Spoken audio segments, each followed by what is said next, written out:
That's Yeah. noteworthy. This undercollar, as you can see, is a two-part undercollar. It's got a stand on it. Okay, our one doesn't have that separate stand. So we're gonna make one up. That one's got a stand as well. Typical. Where's one without it? Oh. No, the 12 does not.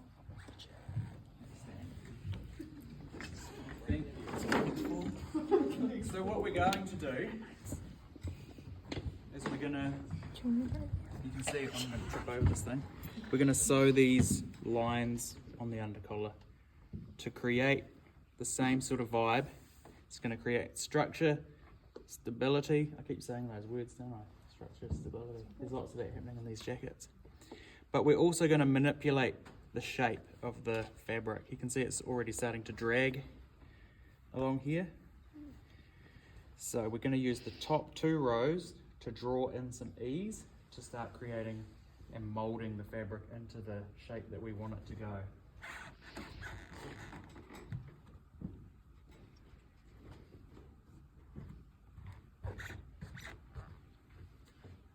So we should have a notch along the back and a notch somewhere along the gorge line here.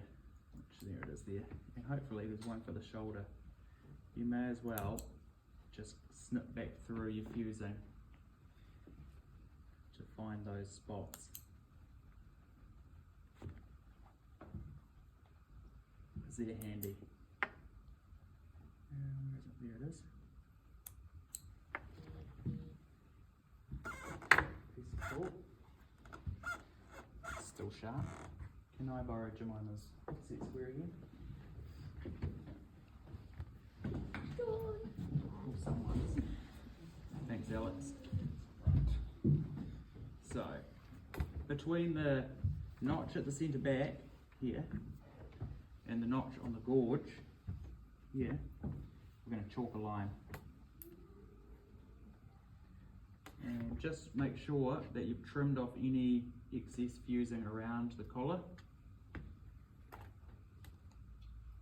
What do we got for a stand height there, Holly? We've got 4.5 at the back, and it might just taper off into the air a little bit. Okay, load that up with lots and lots of chalk, like that, and put them together.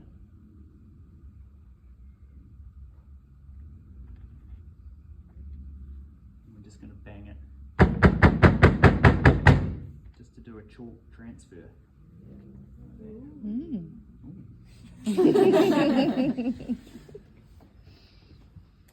Alright, so we'll just redraw that. Ours is quite straight, but sometimes that line's quite curved. That's why I do the transfer, so you get the same shape. Okay. First thing is we're going to join the centre back.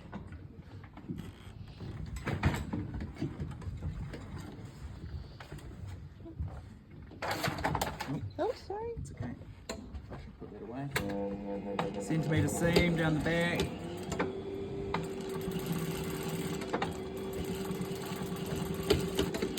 We're going to press that open.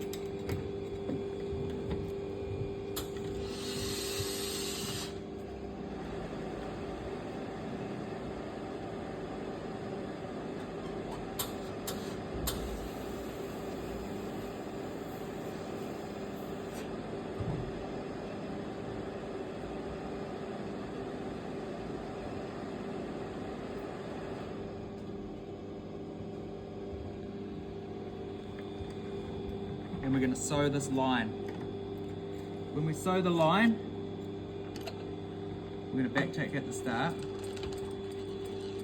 and we're going to use the machine to draw some ease into it. So we're going to keep a bump in front of the foot like that. Okay? Because what we're hoping to do is shorten this line.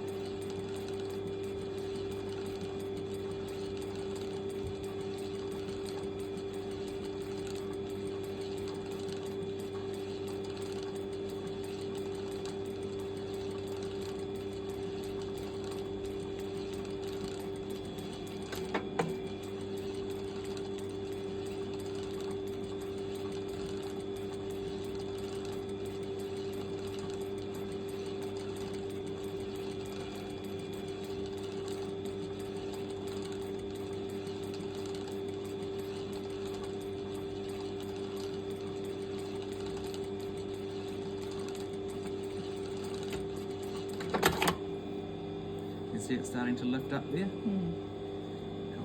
So we're going to do that again on the next row.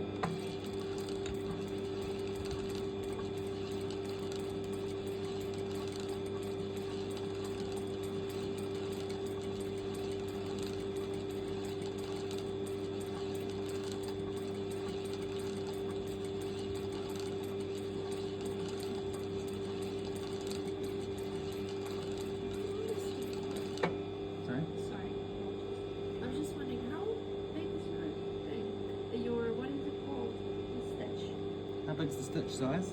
It looks smaller. No. It could just be one. 3 stitches per centimetre. Oh yes, that's the same. It looks way smaller.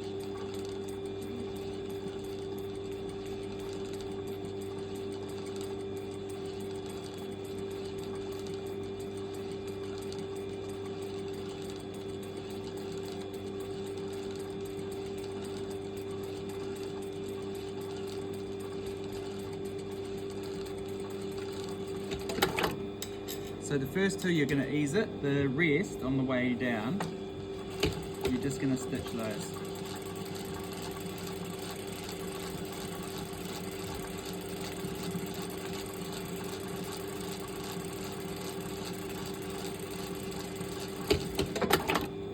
Remember doing the flag last year?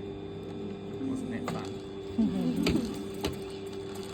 You can relive that moment with this without the corners.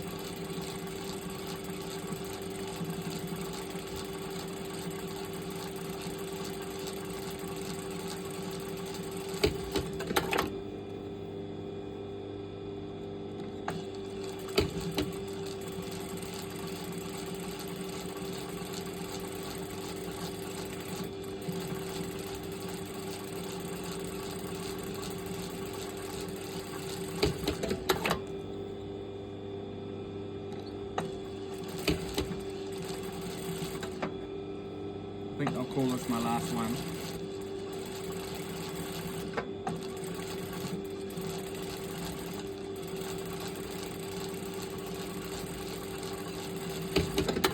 Because my seam allowance is about there, anything else might get in and out of my seam allowance and just end up looking ugly. Okay, now we're going to start manipulating.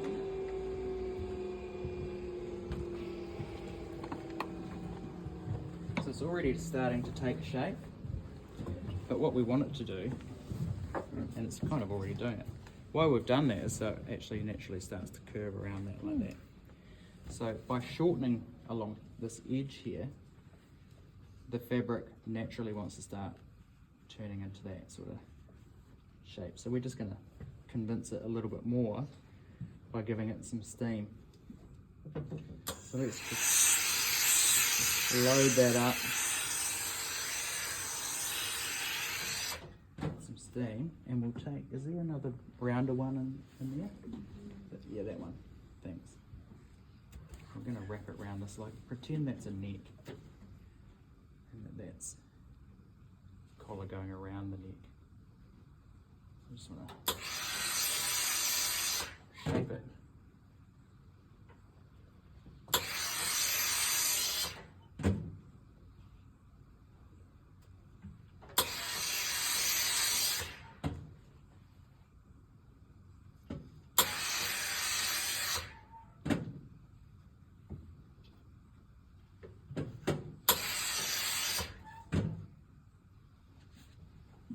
That to go on our jacket. Isn't that cool?